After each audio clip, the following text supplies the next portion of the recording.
Oh, why am I in bed? Well, because I have to tell you about every single book I read in 2024. Duh. Let's get to it.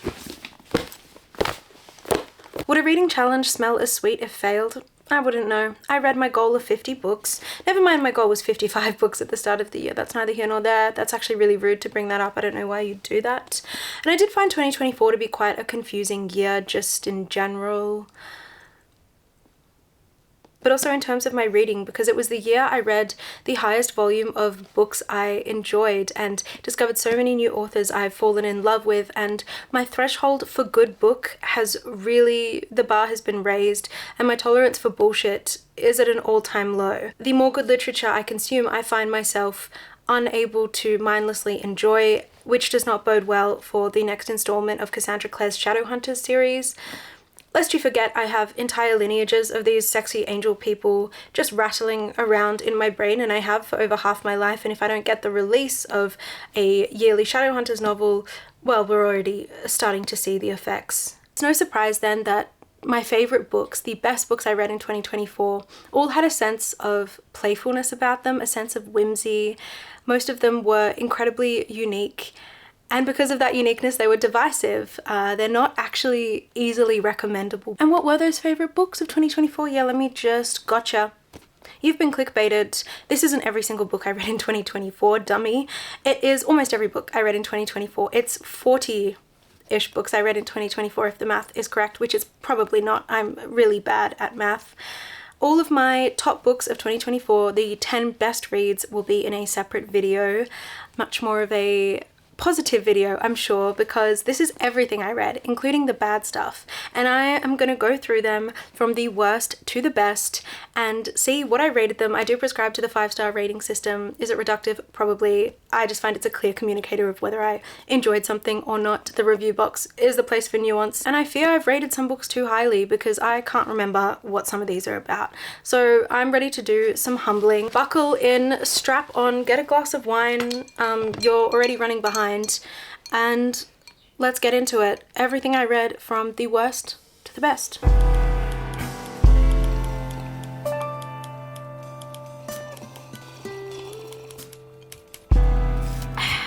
Consulting my Goodreads 2024 shelf, all books can be found on that shelf if you're interested. I rated 3 books 0 stars, so 1 was for work, so I don't want to comment on that, but I have 2 romance novels that I DNF'd. I'm not a big romance novel reader, but I was craving romance, okay? I'm not made of stone, and instead of seeking out the warmth of another human being, I turned to one of the many books I own. That's got to be in the running for one of the saddest sentences I've ever said. And who did I turn to? None other than Ali Hazelwood, writer of The Love Hypothesis, which is a Kylo Ren fanfiction. I've never seen a Star Wars. Somehow I seem to have read multiple published Kylo Ren fanfictions, and I can truly say it was one of the most humbling experiences of my life. Reading The Love Hypothesis by Ali Hazelwood, I experienced complete and utter true ego death. I came out of that book a different woman because I went into it with so much pretense, so much irony, and I enjoyed every single second of it. All of the 3D glasses with the lenses popped out nerd humor, the millennial jokes and galaxy print leggings, the fact he's 7 foot tall and she was like 3 feet tall and he could have swallowed her like a Tic Tac. But Not in Love by Ali Hazelwood has got to be one of the worst romance novels I've ever read or tried to read, because I did DNF this at 70%. This is part of her like women in STEM or STEMstress, as my friend likes to say. That's my friend Skylar who said that. I can't be credited with that. The forbidden romance revolves around like scientific legal patents, which sounds incredibly boring. And it was incredibly boring. This alternates perspectives, first-person POV for the female main character, who is a scientist, bioengineer, don't quote me on that, working in a lab, and then third-person POV for the male character, who is working for like a legal science acquisition firm. I don't know. I spoke to my coworker about it, and she says a lot of romance writers do that, go from first person to third person, but this felt like a very juvenile attempt at writing distinct character voices, and I don't think Ali Hazelwood has the chops for original characters. I kind of after this think she should stick to the fan fiction. Nothing wrong with drawing from an existing IP, girl. Let's think of more characters we can put in a lab. Maybe like Jabba the Hutt and RTDT can be, I don't know, having sex next to a beaker. That shit was terrifyingly cringe. I did not need to be in his head. I don't want to hear about how he wants to lock her in an apartment and do things to her. Although I must give credit where credit is due, the female main character in this was regular sized. She was like human woman sized, which is crazy. He would not have been able to swallow her like a Tic Tac. He would have had to dismember her, which really strikes me as something he would do.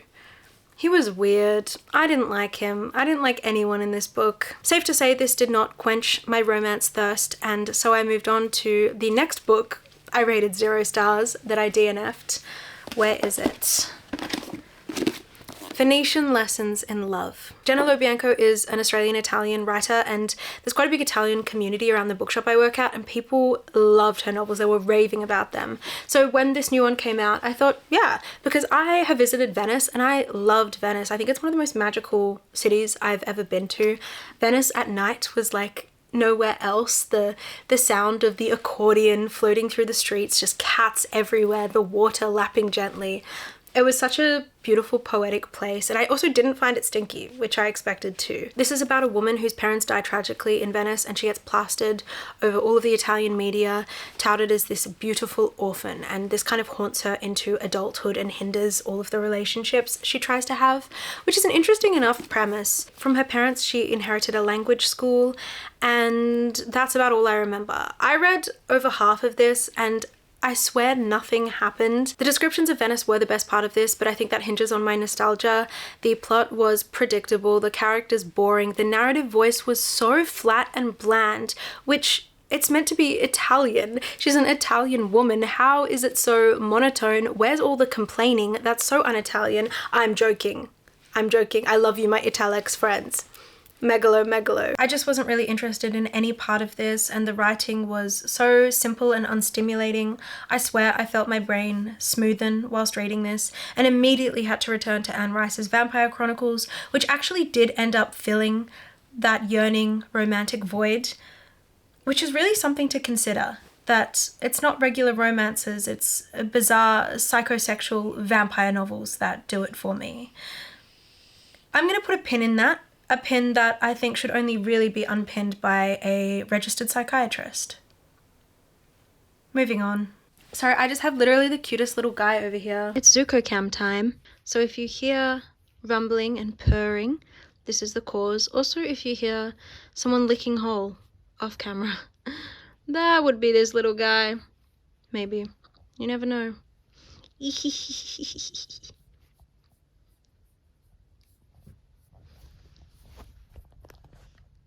Mwah. Mwah.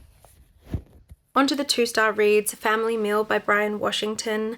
I actually requested this because I loved Brian Washington's short story collection a lot. It's set in Houston and it follows different characters during this heat wave, and it's so visceral and it really gets strange in places, which I appreciated. It's about a man who's grieving the death of his partner, and he is just spiraling out of control on this path of self-destruction. He reunites with a childhood friend he actually lived with their family when he was growing up, and they own a bakery, and it's all about found family and food and love and acceptance and grief. It's separated into parts, and I just found that completely unnecessary. The first and maybe the second part I really enjoyed, and the third, it was just like tying up loose ends for the sake of it. 2 me problems actually. I don't like descriptions of food in novels, and I have a soft spot for reunions. If you dangle 2 characters reuniting after a period, I'm gonna root for them. And if you introduce other random side characters that I have 20 pages to get to know, I'm not gonna root for them, and it's gonna piss me off. So I think it was just an incompatibility. I know a lot of people really enjoyed this, and I did read it in 2 sittings. I devoured it. I ate it up. I'm interested in reading Memorial. Yeah, Memorial, which I'm pretty sure I have a copy of. Then I read 2 Lisa Jewell novels, and before I say what I'm about to say about these books, I should not be reading crime fiction. I know. The audio production of None of This Is True was absolutely fantastic though. It's about 2 women, one who is like upper middle class, and one that is working class. They realize they have the same birthday, and the upper class woman who hosts a podcast, decides to interview the other woman on her life story, her very tragic life story. And of course, nothing is as it seems. The discussions in Australia, the issues in Australia with the domestic violence rates, I'm sensitive to certain topics, and I found the abuse of women being used for shock value, for plot points, to be absolutely callous. And it's crime fiction. I am aware that this is part of the genre, but it's not for me, and I have to be honest, I don't care about plot twist. If I don't see a plot twist coming, then I think you're kind of a bad writer because you haven't laid the necessary breadcrumbs. And if a plot twist does happen, I just found myself not really caring. But also, I don't really care about plot. Again, you're like, why are you reading crime fiction? I'm like, I don't like the murder and plot. Like that's crime fiction. I know, I'm not reading any more crime fiction unless specifically recommended, okay? But thinking back on it, I'm lowering it to 2 stars because I just didn't enjoy it and it makes me feel a little bit icky. But after finishing that, because everyone's so obsessed with Lisa Jewell, I read The Family Upstairs. Because I was like, maybe it was just none of this is true. It wasn't. The Family Upstairs was worse. It's about this woman who inherits a house in London in her 20s, and a cult murder-suicide took place in this house, and it was actually her family, and she didn't realize. She's kind of trying to work out what's happening. Someone's watching the house. It jumps between perspectives and timelines, and again, I didn't care. But the major issue with this book was the character I'm supposed to hate is an aging twink with a cat hoarding problem. Sorry, that's my girl. Sorry, we're gonna down a bottle of red and key on the couch. Like, that's my girl. I'm sorry, I can't hate a character like that. It's just too real. And so this took on quite a comedic tone as I started to root for the borderline psychotic character, but he was so funny. I was like, this is me. I feel like this could be me in like 20 years. The Family Upstairs, none of this is true. Lisa Jewell and I are truly through. Next on the 2-star list is the 2024 Man Booker Prize winner, Orbital by Samantha Harvey. Sometimes poetic writing should just be poetry. It's no secret that I don't like space. I don't read science fiction. I stay away from anything space related. But not just because it's big and scary and overwhelming and where does it end? But also because to me, it's sad. It's kind of the pinnacle of capitalist greed. And it's a war machine. It's an industry. And this barely scratched the surface of this implication of space travel.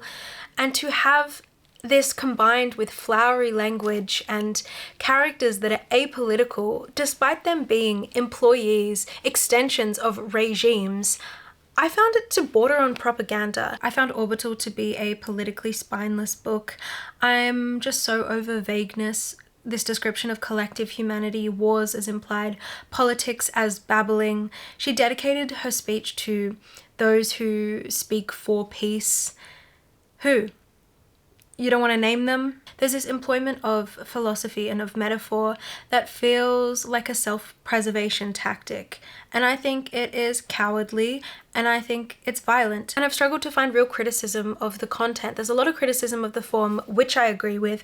I think just straight up, it was repetitive and it was boring and it was meandering and self-indulgent in that way only a British white person with an MFA can truly write. Didn't introduce any ideas I hadn't considered at 8 years old, looking up at the stars.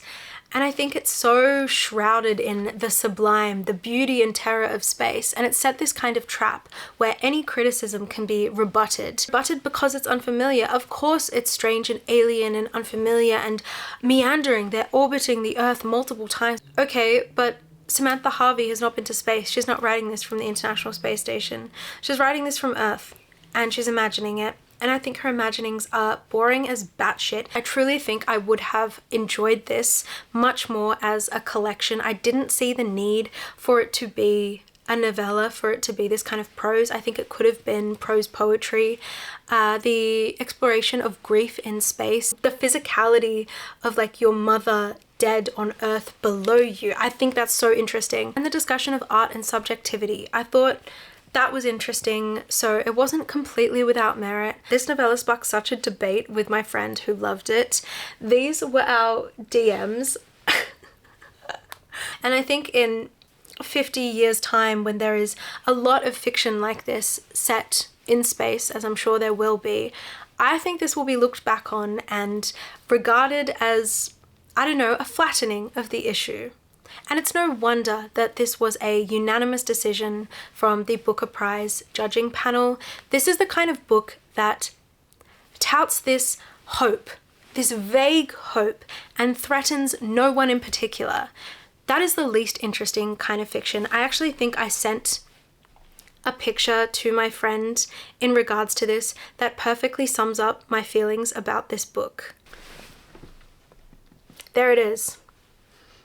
My Husband by Maud Ventura. This was recommended to me by a bookseller in Paris, and to be fair, I was super interested in the translation aspect of this. It's about a woman who is working, a French woman who's working as a English literary translator, but she's also obsessed with her husband and will do anything to keep him, anything to be the perfect wife. Class plays a huge part in this. She's from a working class background and he from a bourgeoisie family, and the way a heterosexual couple communicates, the language aspect of it, I found so interesting.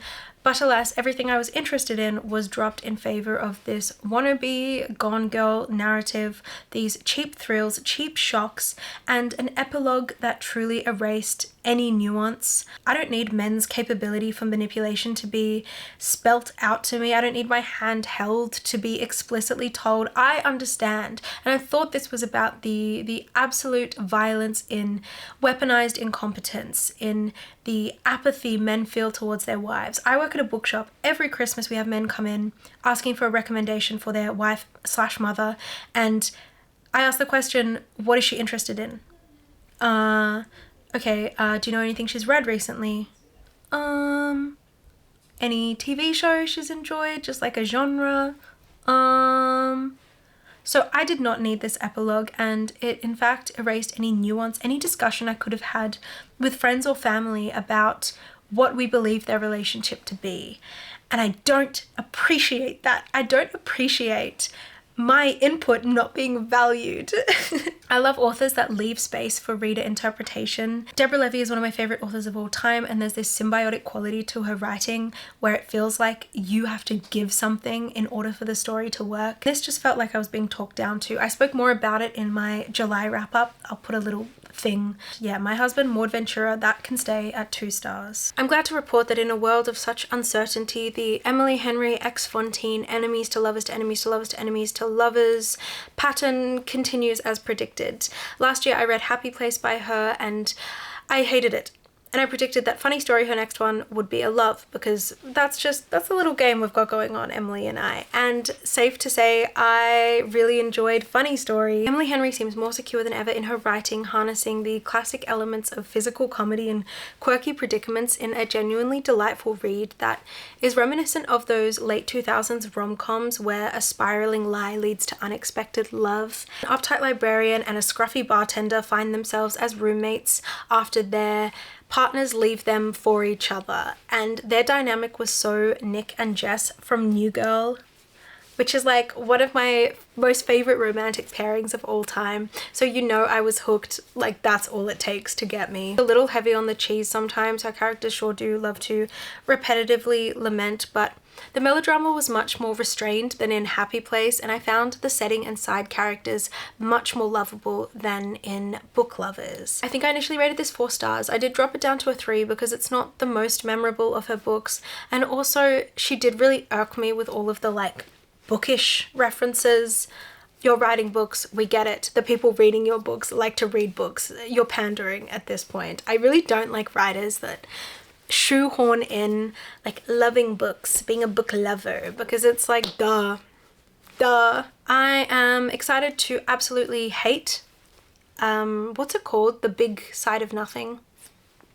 That's absolutely not right. Let me look it up. Great Big Beautiful Life, that's more like it. And it's about 2 writers who are tasked with writing like a family history of this heiress at this big mansion, and he's a literary fiction author and she's more of a like romance commercial author, and they obviously butt heads. They're sort of in competition. It sounds really fun, but alas, a person often meets their destiny on the road they take to avoid it. So I think I just have to accept I'm probably going to hate it. And that way it's like reverse psychology on the universe, and then I'll end up liking it. I'm open to it. Hey, I'm all about breaking generational curses. Let's break the cycle. Emily Henry and I, we're going to break the cycle. Real life follows Wallace, who is a black queer scientist working in a post-grad lab at a prestigious Midwestern university. His experiments have been mysteriously tampered with, and Wallace navigates the politics and the social aspect of the lab as well as the work itself. And he grows closer to this guy in this friendship group that he's always been on the outskirts of, and over this hot, sticky summer weekend, everything shifts. Brandon Taylor is a beautiful writer. The prose almost mimics biology as Wallace runs experiments on microorganisms.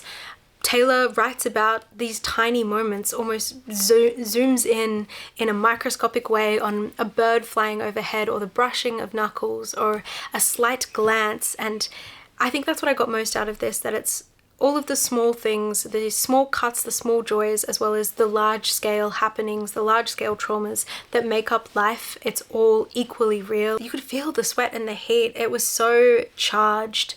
Wallace may be a biologist, but Brandon Taylor is a chemist, because there was chemistry. Every word was charged, sometimes concerningly, alarmingly so. I have to admit, I read this in 24 hours. I couldn't put it down. It was a raw, dark, compelling examination of race and abuse. But with time away from it, I can't help but doubt my own feelings.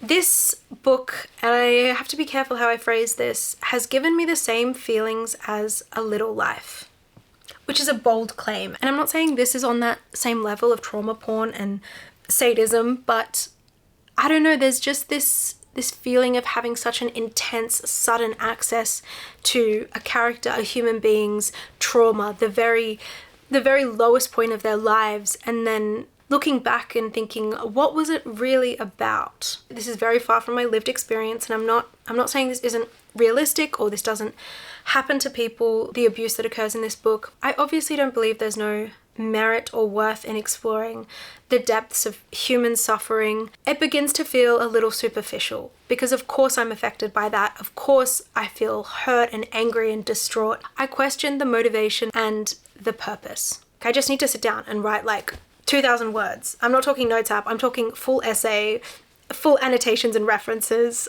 You should see my Google Docs, guys. It's crazy in there. I have lent it to one friend, another friend got a copy, because I've just told everyone, please read this. I need some sounding boards.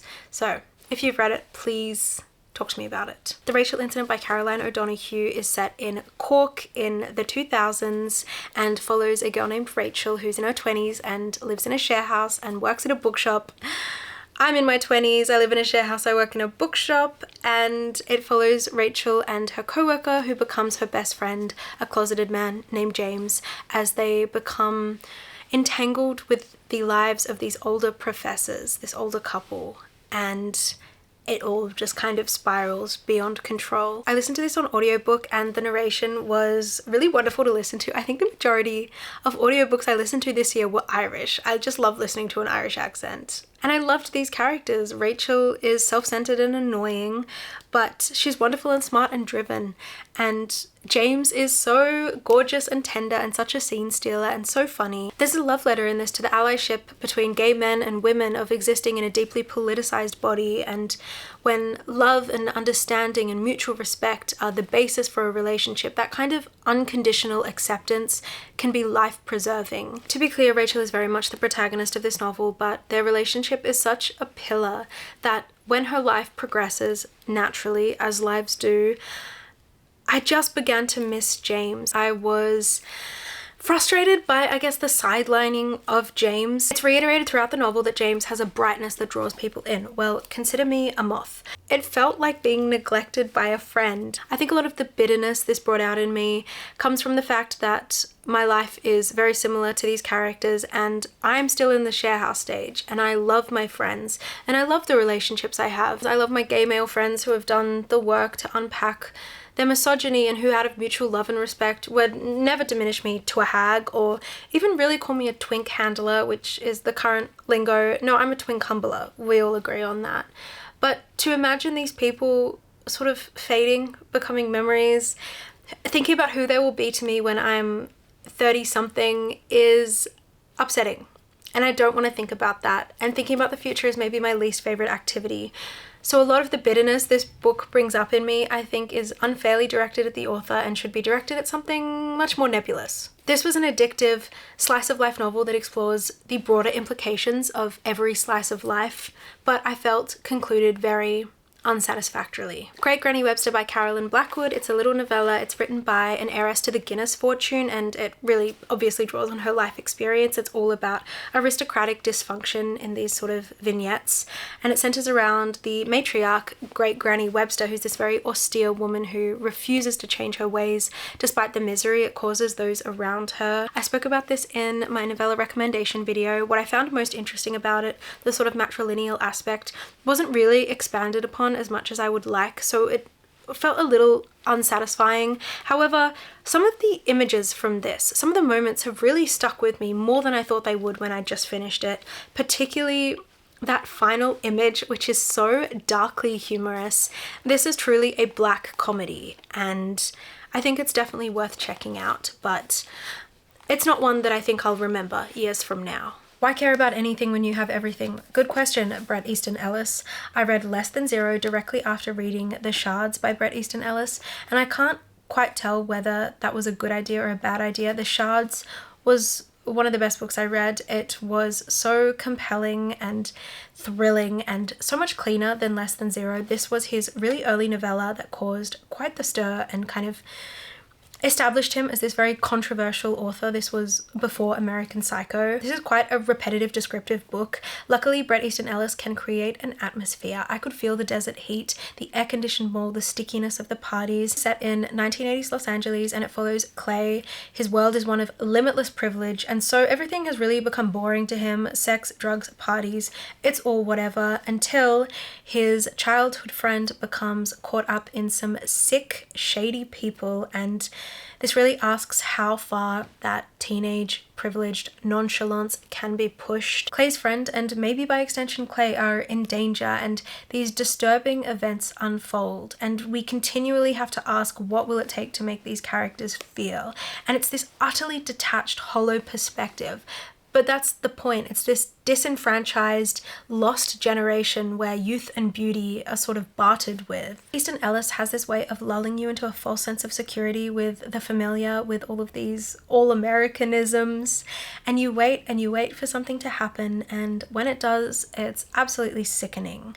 I must say I found it a little hard to keep track of a lot of these characters, and my attention kind of wavered during long chunks of dialogue. In comparison to The Shards, it's nowhere near as clean or as thrilling, and I think that did affect my reading of it. However, reading it directly after The Shards meant I read it as part of the world of The Shards. In The Shards, the protagonist, which is a fictionalized version of Bret Easton Ellis, the author, is writing Less Than Zero, which is to launch his career. This meant that I interpreted this novella from 1985 as part of the world of the 2023 novel The Shards, as an extension of the character. This novella is that character's work trying to work out the events of The Shards. I feel like I'm just speaking nonsense right now, but it was so fun. I love metafiction. I love a literary universe. I think he really is deep down just a troll. He has the soul, the spirit of a troll, and actually, I think on Twitter, he had to apologize because there was this campaign, I think in the UK or something, called It Gets Better, to help queer youth. And he tweeted being like, no, it doesn't. Oh my God. Time and place. Stop. I can't grow fond of him. He's actually so cringe. I can't. I do think it should be read after The Shards, which will, I think, lessen its quality, but heighten your enjoyment of his work overall. Then it's tradition at this point. I have to read The Foxhole Court by Nora Zakovich, a series I was obsessed with as a teenager, and every time I reread it, I expect it to be bad. But it never is, because this was published in 2013. It was self-published. It was Wattpad. I was obsessed with it at the height of my Tumblr crazed fangirl stage, right? it still slaps every time, and I actually think it's really well written. Why is it better written than a lot of the commercially published YA I've read? It's about this made-up sport called Exy that may or may not be a front for an international crime syndicate, and, well, it's about this severely traumatized teenager, Neil, as he just wants to play the sport in college, and through that he finds a family. Maybe it's about the family we make along the way. And it's dark, but it's so compelling, so compulsive. I start this series and I just can't read anything else for days, because I do always read it in a matter of days. And you know what? I still recommend it. There are obviously points that it hasn't aged too well. And I do think all critical thinking skills leave my brain when it comes to this series, but it still holds up. And I'll stand by that. Okay, I'm back. I had wine off camera. I got another glass on the go, and I'm ready to rumble. The first book I read in 2024 was actually a graphic novel, and it was Heartstopper, Volume 5. Yeah, I have a soft spot for Heartstopper. It's just sweet. It makes me feel soft and warm and fuzzy, and also sometimes makes me want to die.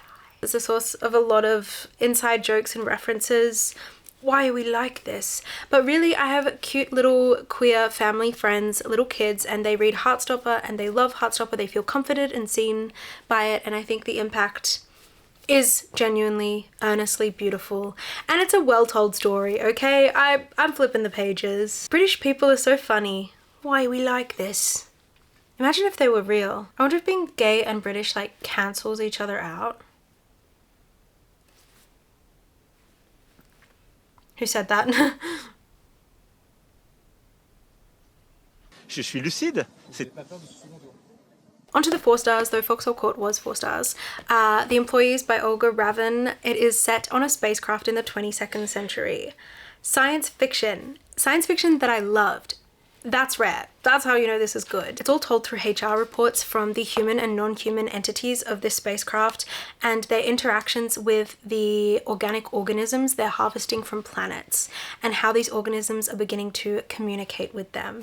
It is a workplace novel pushed to the absolute extreme. It's an obvious criticism of capitalism, and I adored every second of this. This is what I mean by commitment. This is the kind of commitment I want to see. I spoke about it in my novella recommendation video.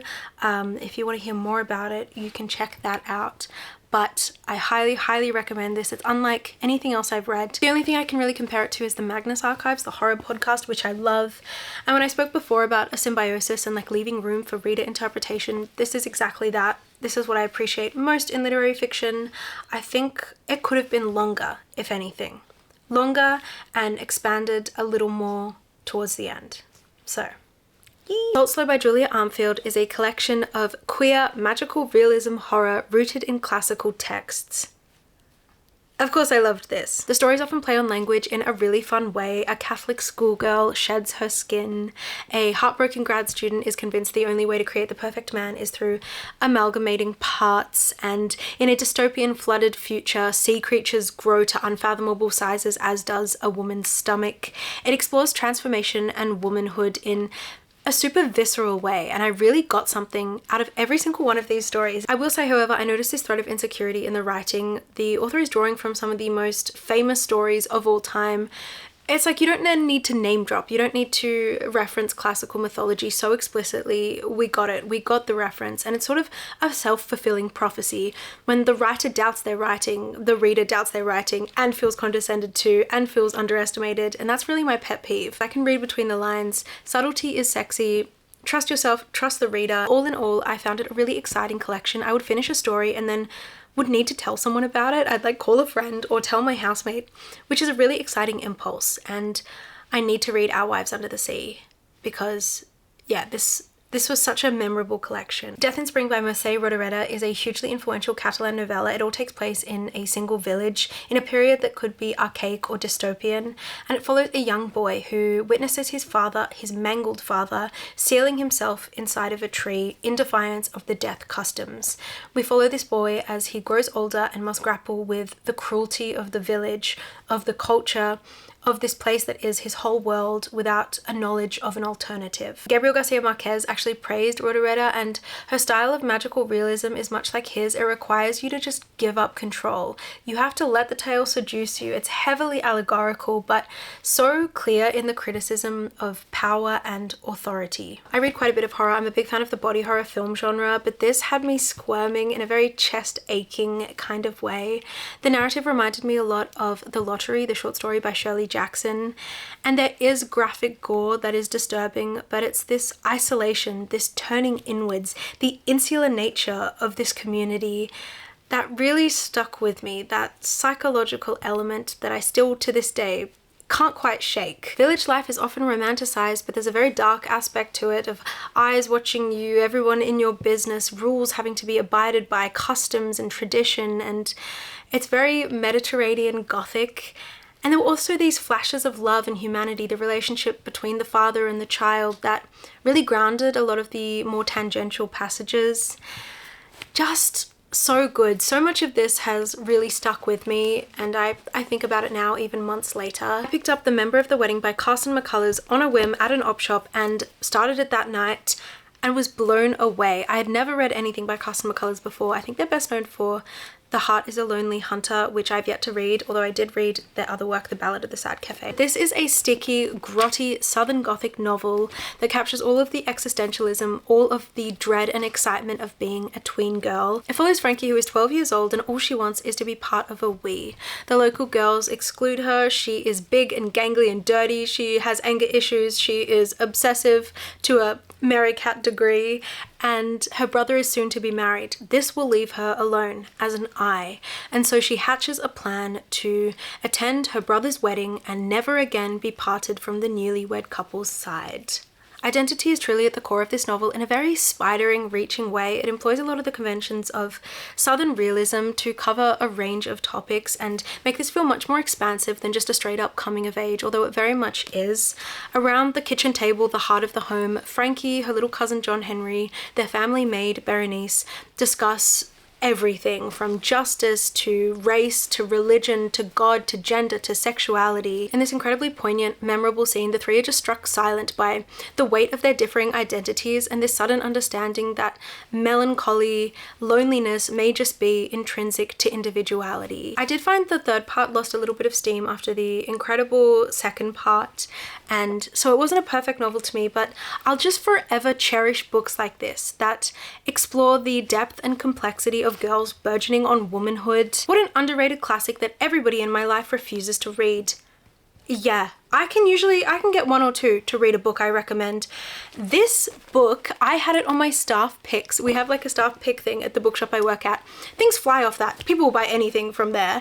I had a little review saying it was an underrated classic, that it was sticky, grotty, summer, you know. Nobody bought it.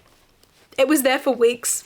And it was like one sad copy on the staff picks, one sad copy in classics, and we sold one.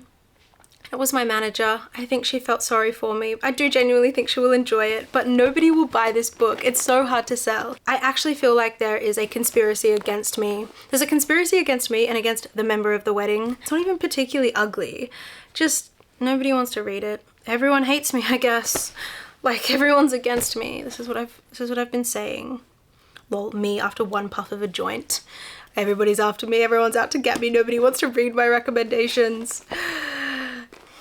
No, but everyone does hate me, so okay, this bit's over. I'm moving on. Claire Keegan is one of Ireland's greatest living writers, if not the world's, and I truly mean that. I truly believe that. I say that with my whole chest. Her novella Foster was one of my favourite reads of last year. It was so quiet and subtle and moving, and Small Things Like These was similarly affecting. It follows Bill, a man living in 80s Ireland. He has a wife and a job he loves. He has 5 daughters who, although worry him, are a great source of joy and comfort. I'm actually like tearing up. This is what Claire Keegan does to me. But Bill has begun, despite his beautiful life, he has begun to be plagued by the thought of what would have happened to him if not for the kindness of one stranger. Because Bill has discovered girls as young as his daughters in crisis, like his mother was, being held captive. Small Things Like These is based on the very real history of Ireland's Magdalene laundries, where young girls in crisis seeking shelter were instead incarcerated in convents and forced into servitude.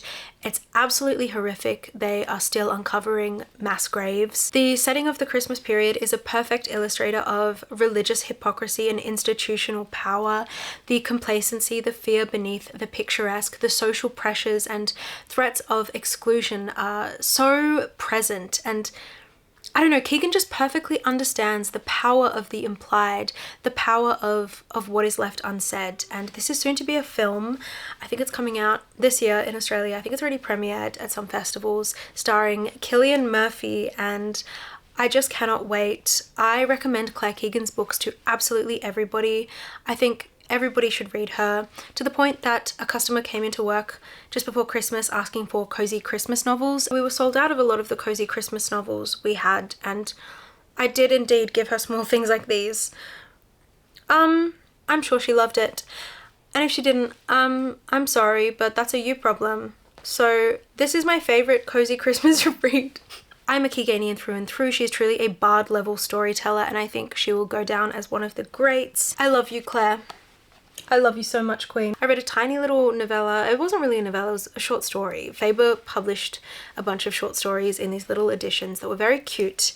Well, like $9 for a short story I can probably read for free online. Anyway, it was called The Forester's Daughter by Claire Keegan. Set in the Irish countryside, it follows a man, a farmer, who has 3 quite strange children, and he comes across a hunting dog and gives it to his daughter, who immediately bonds with the dog. They have a very special relationship, and his wife is apprehensive. She has a feeling that it's not going to work out, and of course, it doesn't, and family secrets come to light. It's a miniature portrait of a troubled family, but I love the way she writes about men, about vulnerability and generosity and platonic love, about fatherhood and daughters who so desperately need. The impact of kind, gentle men. I spoke about this when I was talking about Foster. This does not have those same themes. Nevertheless, I think it explores masculinity and fatherhood in just that classic Claire Keegan way. Every year the Nobel, the Booker, the Pulitzer quiver, they shake, because they know that Fontaine's Author of the Year is coming. And one of the front runners of my Author of the Year, this is an award I give, a very coveted award, to the author I read the most work of, the author I become the most obsessed with. If I read a book I love, I instantly need to read everything that author has written. And Bret Easton Ellis was a front runner for a while. I acquired many of his books. I read 2, I started a 3rd, and then was intercepted by none other than Carson McCullers, who I also became enamored with. And I think in many ways that was a purposeful act on her part. I think she was trying to help me. She was trying to save me, because it's a very dark path to go down, that Bret Easton Ellis. There's bugs in here. Sorry, the window's open, it's really hot. And the book that introduced me to him is The Shards, which is over 600 pages. Thank you everyone, thank you. I just spilled wine everywhere when I got up to close the window, so that's really awesome. I'm not cleaning that up. No, not now.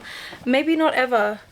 This is why you have to romanticize your life, because when you spill a glass of wine over all of your books and notepads, all of your scribblings and your gold jewelry, it's actually really poetic.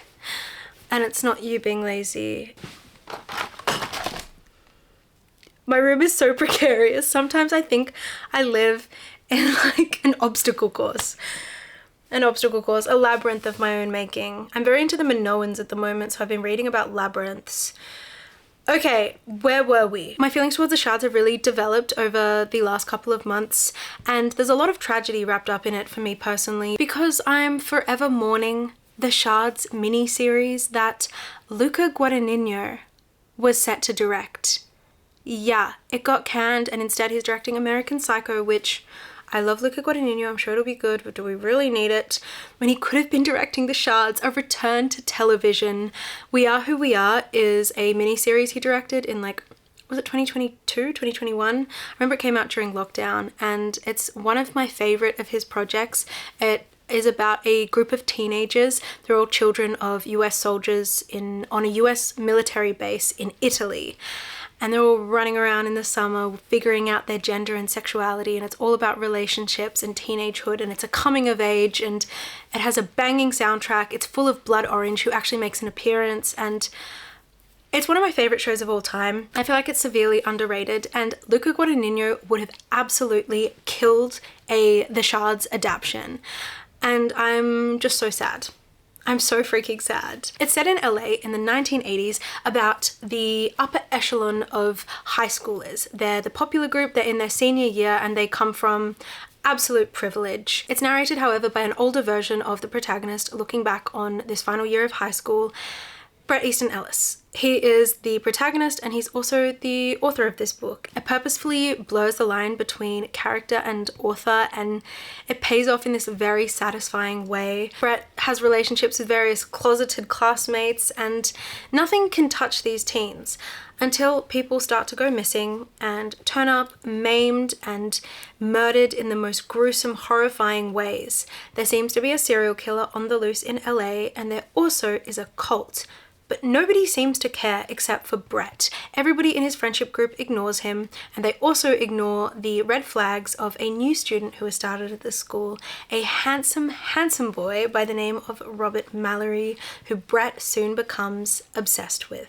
It is brutal and graphic and grotesque, and I do not recommend it lightly for those reasons. Definitely check trigger warnings if you're sensitive to certain things. But I don't agree that the graphic nature is unnecessary or unneeded. I think it creates this sense of numbness. You become desensitized to this description, to the brutality, just as the characters are desensitized. They've grown up in this slimy world of Hollywood where exploitation of stories and pain has bled into the families, and empathy really has no value. Nothing has value unless it can be commodified. Although I didn't read it that long ago, it really has aged like wine. Like the wine I've just spilt over everything. Although unlike the wine I've just spilt over everything, it has not yet molded, which I'm sure is very imminent. There is a lot of soft furnishings, a lot of paper, a lot of organic materials. Everyone in my place of work made fun of me for reading this, and then my coworker read it. She got sucked in, and we brought copies to the front counter on shift and very loudly discussed all of our theories. We went through and we looked at all of the clues, put everything together, and had such a robust discussion that a customer bought a copy right in front of us. She was like, "What are you talking about?" And we're like, "The Shards, it's really good." But there's just so much to unpack, and now my manager is reading it. As I think more about it, I want to pick it up and read it again, and that is sign that maybe it's a 5-star read, and it might be upon reread. However, I did find it quite difficult to get into. I listened to audiobook for part of it, and that might be some of the reason. I do think like 50 to 100 pages could have been cut, but I tend to think that about any book over like 300 pages. I expanded on some of my thoughts in my June media wrap up, but Bret Easton Ellis is absolutely an author I will continue to read. And hey, he lives by his words. Does it get better? No. No, it doesn't. What happened last night? I can't quite remember. It's all a bit of a blur. Wait. I think that was one glass of wine too many. Bits and pieces are coming back to me. I can't stop watching this Timmy the Sheep edit. Oh wow.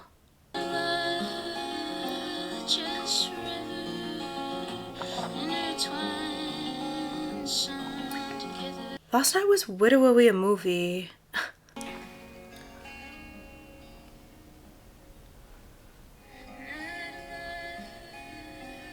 I guess we should continue. Okay. Ignorance by Milan Kundera is a philosophical little novel all about nostalgia. It follows a man and a woman who are returning to their homeland after exile when their paths cross, and there is this tenuous recognition. It's set against the backdrop of the Velvet Revolution, the fall of communism in Czechoslovakia. Kundera himself was in exile and spent most of his life in Paris, and this really asks how we can really know ourselves when self is scattered amongst places and people, within memories, out of reach. The characters attempt to stitch together warped memories, and it really made me consider the trauma of displacement, the power of the mother tongue, and just how powerful selective memory really is.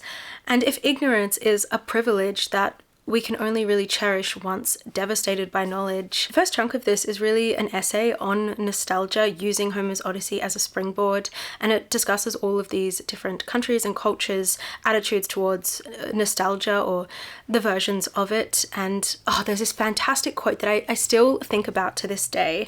Maybe I'll see if I could find it. Would an Odyssey even be conceivable today? Is the epic of the return still pertinent to our time? When Odysseus woke on Ithaca's shore that morning, could he have listened in ecstasy to the music of the great return if the old olive tree had been felled and he recognized nothing around him? What is a life spent trying to stitch together warped memories? Can you answer me?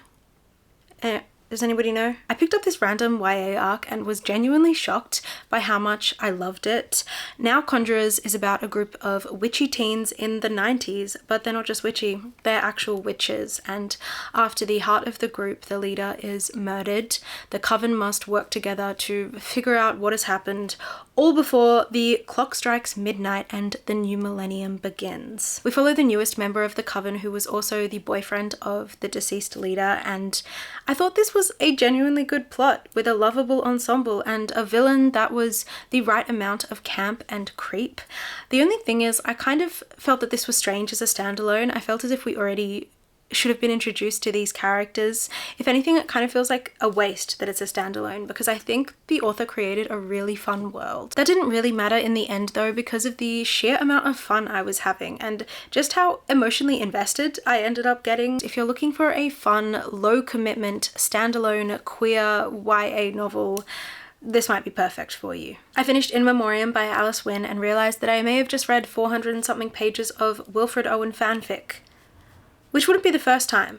Yearning gay love letters will really bolster a teenage girl's interest in grisly war poetry. It was a good book, not incredible, nothing too notable, but just a really solid novel that does tackle the quite horrific public school to battleground pipeline of World War I and the predictably devastating consequences. From the dorms of a British boarding school to the trenches of the Somme, this is really a queer love story between the two central characters, and it doesn't shy away from the horrors of that time, the horrors of the First World War, but also doesn't feel like it dramatizes or exploits it.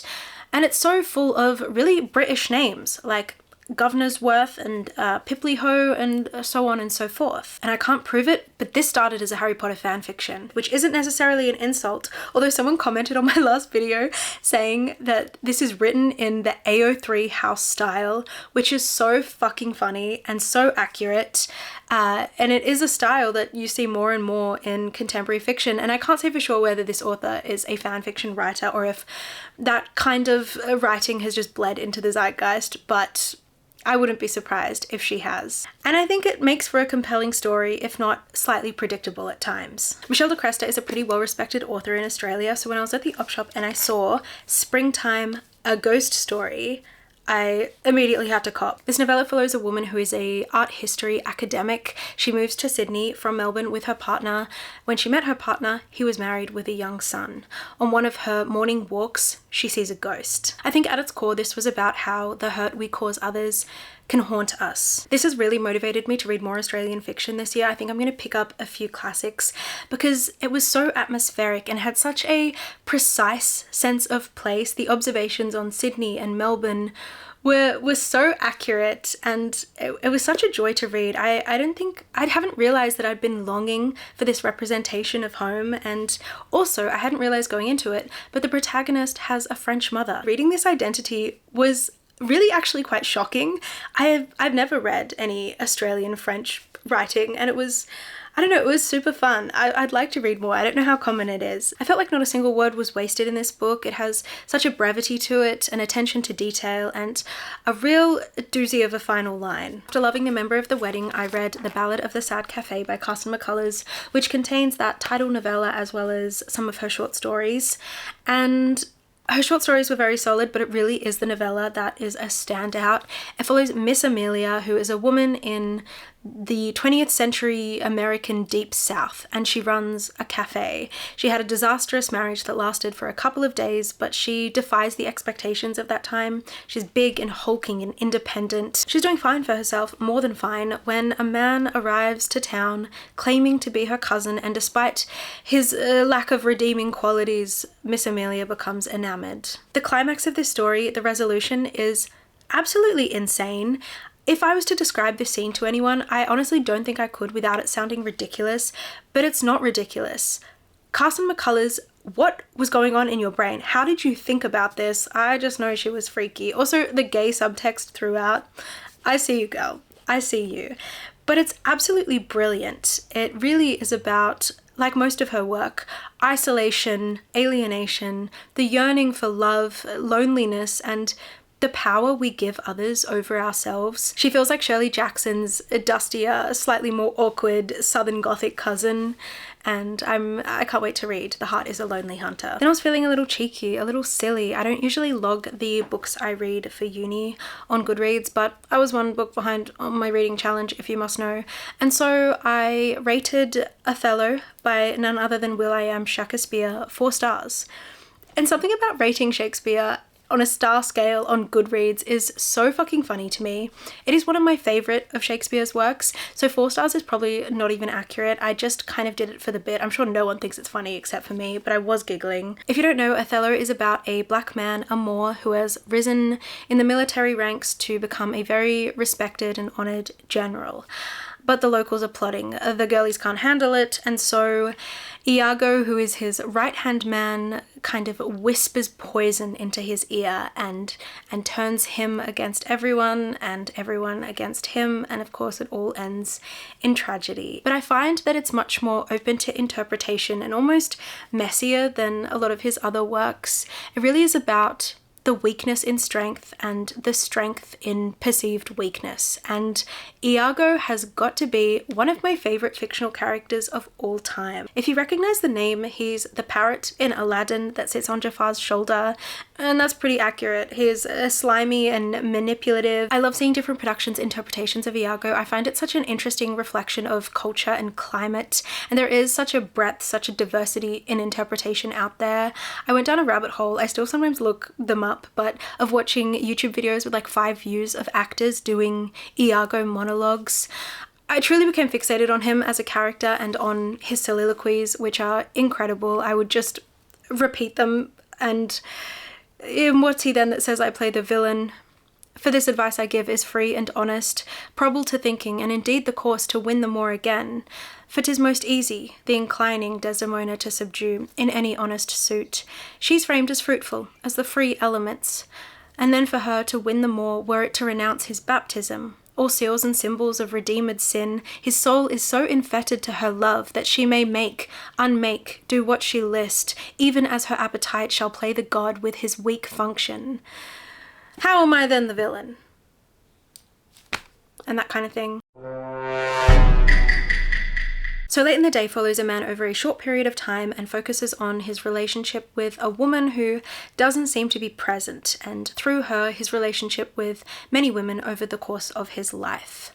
This is like 70-something pages, and my feelings drastically changed multiple times throughout this. At one point, the character thinks back on a moment when his mother was humiliated, and it's a simple enough memory. It might seem innocuous to him, but those couple of lines absolutely winded me. And it was really this tiny 60-something page novella that the publishers have put in hardcover and are selling for like $27. But you know what? Keeganians rise up. People are buying it and I don't blame them.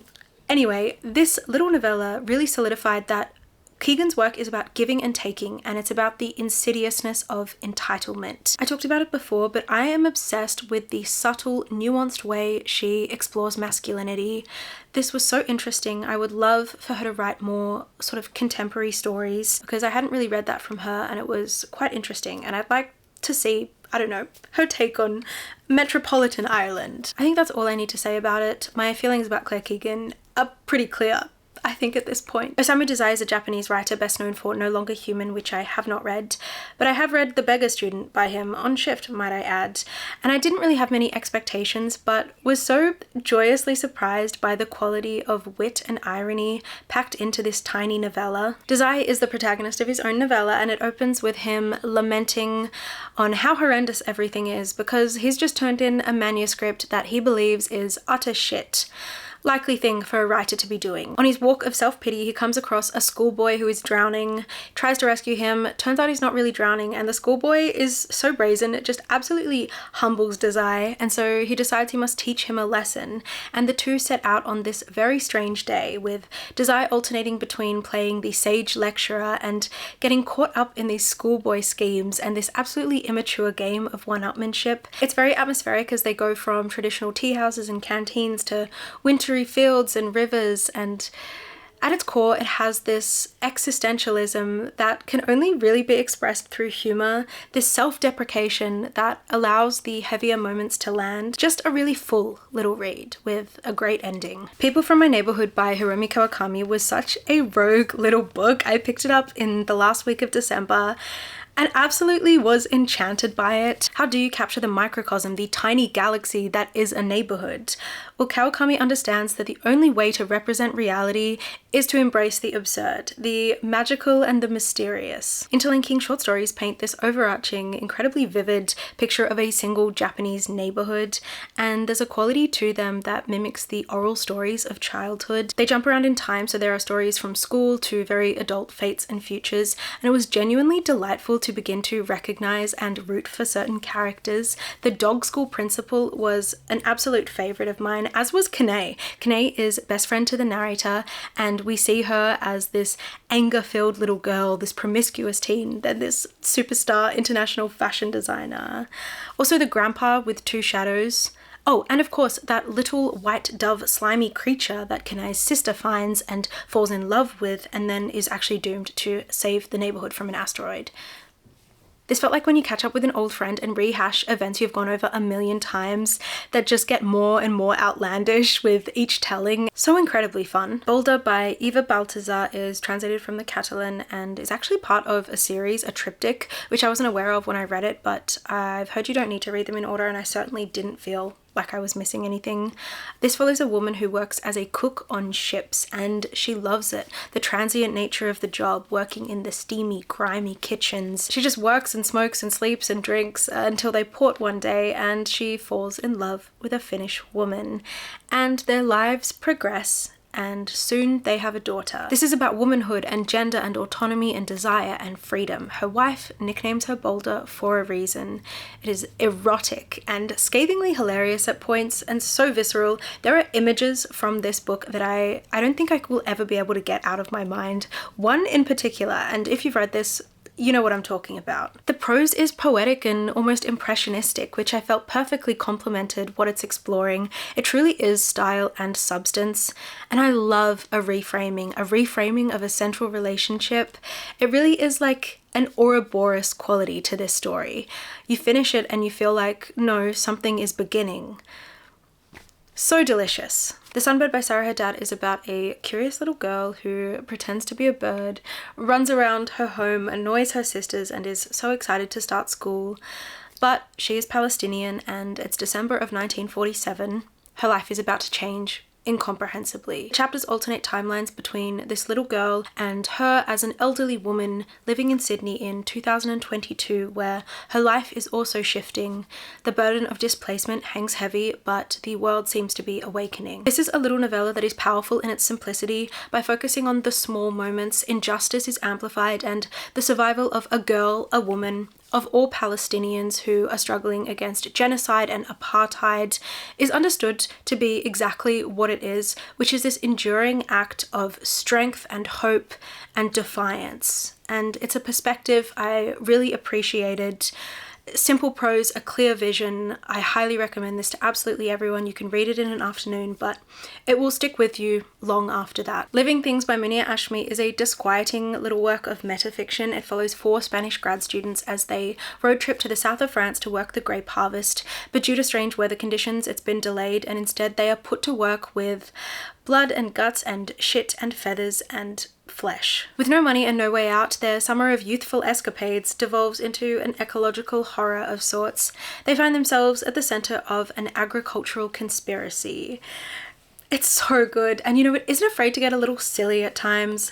What sillier than art students thinking manual labor is easy? I appreciated the humor in this. The diary that Ashby kept of this period is recounted to us, but what has been added or subtracted or changed with time? Can horror be truly communicated? He warns us from the jump that the blood that covers everything is exactly that.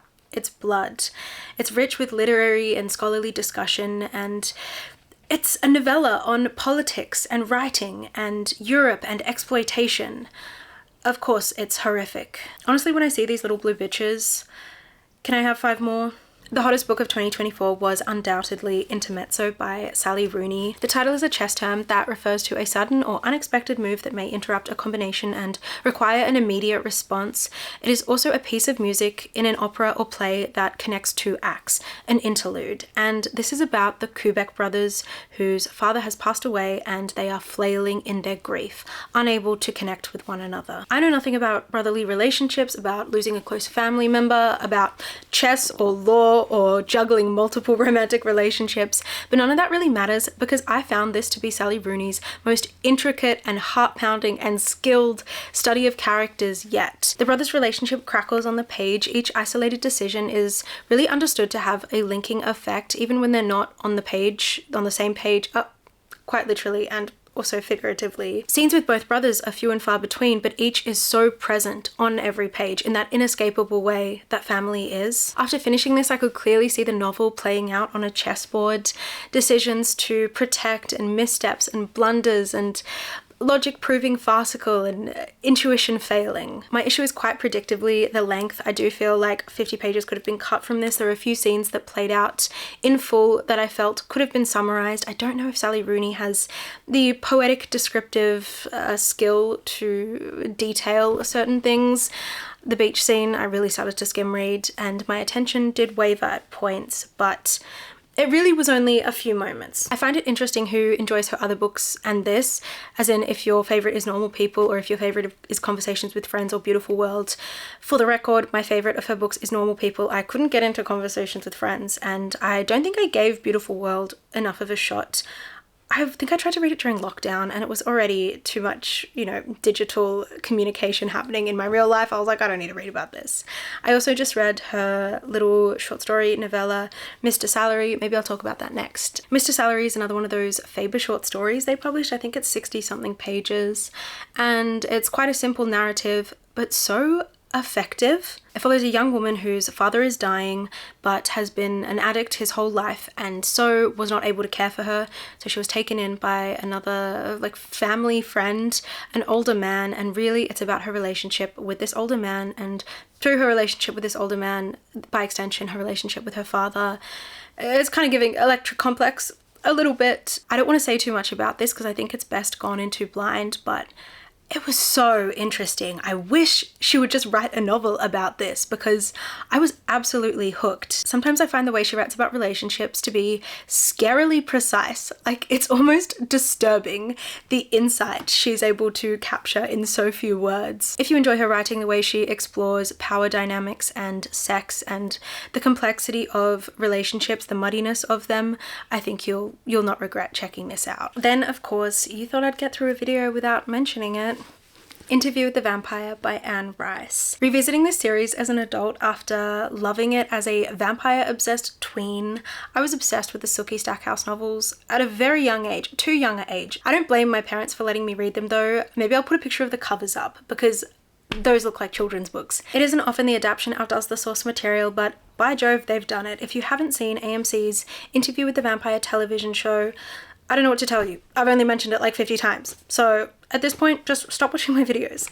No, please stay, please stay. But truly the television show not only fixes, but I think enriches the original world. And I think one of the major parts of that is that they give a fuck about the protagonist, Louis Dupont de Lac, because Anne Rice certainly does not do that. Louis is but a humble vessel, as are most of these characters, because the only person Anne Rice really cares about is Lestat. I would say not just in her fictional world, probably in real life as well. As we all know, she was possessed by the spirit of Lestat. He wrote through her, he moved her. I love her Facebook post about Louis and Lestat's wedding when gay marriage was legalized. Oh, she's so funny. Look at her. We're queening out right now. I'm not going to say too much about this because I am cooking a little something up, but If you don't know anything about it, it's about a journalist who interviews a vampire on his life story. But remember, evil is a point of view. Okay, I think that's freaking everything. This video is probably very long, so thank you for making it all the way through if you did. If anyone didn't, that's really understandable. Thank you if you have commented, subscribed, supported me in any way. That's really sweet. I appreciate it. And yeah, I hope you have a great reading year. Who knows what this year will hold? Just point blank period. What does the future hold? That's a question I'll leave you with. This video truly had everything, didn't it? Spontaneous Shakespeare, cats, wine, more wine. Can't really remember much else apart from the wine, to be honest. So stay tuned for my next video. 10 best books I read in 2025. Spoiler alert, no, 2024. What the hell? Maybe that is a spoiler alert. Who said that? Am I from the future? Whoa, that would be awesome. Spoiler alert, it's probably going to be more than 10. I just have a feeling I've miscounted. So stay tuned for that. I'll be giving out the coveted, highly anticipated Fontaine Award for Author of the Year. Maybe I'll give Movie of the Year and like Song of the Year, Dinosaur of the Year or something. Wouldn't that be fun? Until next time, love you. Bye.